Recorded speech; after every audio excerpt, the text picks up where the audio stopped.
بسم الله والحمد لله والصلاة والسلام على رسول الله. اما بعد، السلام علیکم و رحمت الله و برکاته. خوش آمدید دوستان به حلقه پنجمین به کتابی شرح مختصری اصول اعتقاد اهل السنة والجماعه، کتاب امام اللالکائی، که آمدیم به موضوعی که چگونه باید مسلمان پایبند به قرآن و سنت باشد، با فهمی سلف صالح، با فهمی صحابگان، با فهمی تابعین، با فهمی علماهای ربانی. این قرآن سنت را باید فهمید که ائمه اربعه، ابو حنیفه رحمت الله علیه، امام شافعی، امام احمد ابن حنبل، امام مالک، این شخص ها علم های ربانی و صاحب مذهبان و این تابعین ها بودند که امت را به یک جا جمع کردند و به اسلام، به انتشار اسلام کوشیدند. و حدیث میگذاریم که ان یزید ابن حیان قال انطلقت انا و حسین ابن صبره و عمر ابن مسلم الى زید ابن ارقم. یک چم از تابعین ها به نزدی زید ابن ارقم رفتند تا که از پیامبر صلی الله علیه و سلم حدیث شنوند. زید ابن ارقم یکی از صحابه کوچکترین صحابه می باشد که و تابعین ها می کوشیدند، همیشه کوشش میکردند که از صحابگان بپرسند تا که شنوند و عمل بکنند. زید ابن ارقم در حال سالمند بودند. گفتند فقال حسین یا زید رأیت رسول الله صلی الله علیه و سلم و صلیت خلفه و سمعت حدیثه و غزوت معه. حسین گفتند که ای زید، تو پیامبر رو دیدی، از پسشون نماز خوندی و حدیث های پیامبر رو شنیدی و با همراهی پیامبر جنگیدی ضد مشرکان. لقد اصبت یا زید خیرا کثیرا، تو بسیار به خیر و مکافاتی بسیار نائل شدی، صحبت پیامبر رو دیدی. حدثنا یا زید بما سمعت من رسول الله صلی الله علیه و سلم و ما شهدت معه. گفتند که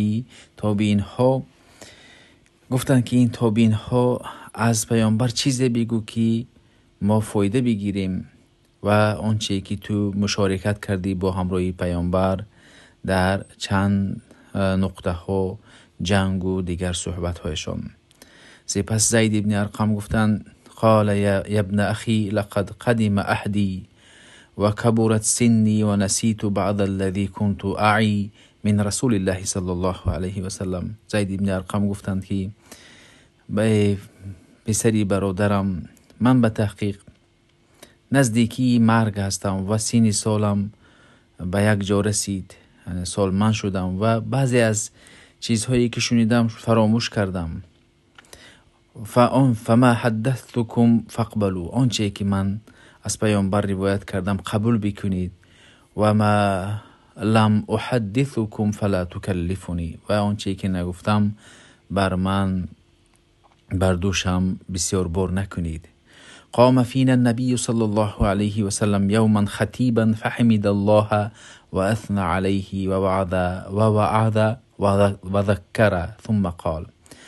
میگویند که روز پیامبر صلی الله علیه و سلم از بین ما بلند شدند در حالی که موعظه میکردند و الله را حمد و ستایش کردند و ما را یادآور شدند. گفتند اما بعد، پیامبر گفتند اما بعد، یا ایها الناس، ای مردم، فانما انا بشر یوشک ان یأتینی رسول ربی فاجیب. گفتند که ای مردم، به تحقیق من مثل شما بشر هستم، انسان هستم. نزدیک است که از جانب الله همان رسولش یعنی ملک الموت آید و من او را وقتی که قبض روح رو بپرسد من یعنی اذن میدهم. پیامبر صلی الله علیه و سلم ملک الموت می آمد، می گفت وقتی که آمد از پیامبر اجازت پرسید. و اینچنین الله داری آخرت داری دنیا را اختیار کنانید. وقتی که اختیار کردن آخرت را اختیار کردن. و اینی تارک فیکم ثقلین. پیامبر گفتند که من پیش از این مرگم دو چیز را برای شما گذاشته می روم. اولهما کتاب الله عز وجل فیها الهدى والنور. اول این چیزی که کتاب الله رو بر شما گذاشته می روم که در وی هدایت است و نور است. من استمسک به و اخذ به کان علی الهدى و ترکه و اخطأه کان علی الضلاله. هر کسی که پایبند باشد بر اسمان الله چنگ زد او در هدایت است. با فهم صحابگان، هر یک عرب با دانستن عربیش نمیتواند که اسلام را درست فهمد. با فهم صحابگان که با فهم اکثر صحابگان باید قرآن را سنت را بفهمید. هر کسی که ترک کرد این کتاب الله را او در گمراهی است. سپس پیامبر صلی الله علیه و سلم گفتند من و اهل بیتی اذکرکم الله عز وجل فی اهل بیتی. من شما را یادآور می‌سازم که به اهل بیتم را پس از من مورد احترام قرار دارید. در حقیقت حضرت ابوبکر صدیق یعنی اهل بیت پیامبر رو دوست می داشتن. اهل بیت پیامبر زنهایشان و فرزندهایشان و همچنین که اهل گفته همان زن و فرزند را میگوید، اما اهل بیتی که صدقه برای آنها حرام است، مثلا فرزندانی مثلا ابو طالب ابن عقیل، عباس، اینها برای آل جعفر میگویند با آنها صدقه حرام است. آنها اهل بیتی پیامبر صلی الله علیه و سلم میباشند که آنها را یعنی آل بیت گفته با سه معنا میآید. یکم زن و فرزند میشود. دوم آل بیت همان خیشی تبارهای پیامبر که آل جعفر و آل علی، آل عباس و اینچنین آل گفته ادخلوا آل فرعون، با آتش جهنم آل فرعون را، اتباعش را، پیروانش را با آتش دوزخ وارد بکنید. یعنی اتباع پیامبر یعنی آل پیامبر می باشد که هر یکی این یعنی آل پیامبر در همان وقتی که پرسیده شود که صدقه به کدام آل پیامبر حرام است، ما میگیم که به همان خیشی تبار آل جعفر و آل علی و آل عباس و دیگر عبدالمطلب و دیگر بنو هاشم میگویند بر آنها حرام می باشد.